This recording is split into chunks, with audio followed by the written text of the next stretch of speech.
Plusieurs colonnes de fumée s'élèvent dans le ciel de Damas. Les combats font rage dans la capitale syrienne entre l'armée régulière et les rebelles.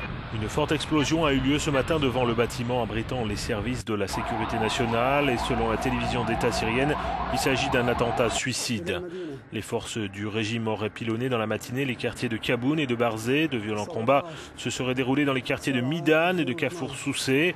Selon l'Observatoire syrien des droits de l'homme, plus de 60 soldats ont été tués ces dernières 48 heures dans la capitale. Pour autant, l'entourage du président ne cède pas à la pression, comme le rédacteur en chef du journal Al-Bas, qui se dit certain que l'attaque des rebelles est vouée à l'échec. Je pense, dit-il, que la situation en Damas est sous contrôle. Les forces gouvernementales élimineront les rebelles des zones où se déroulent les violents combats, dit-il. Dans la région de Homs, les forces du régime ont bombardé à l'artillerie lourde Talkalak. Face à la puissance de l'armée syrienne, les rebelles ont adopté une tactique de guérilla afin d'éviter les affrontements directs.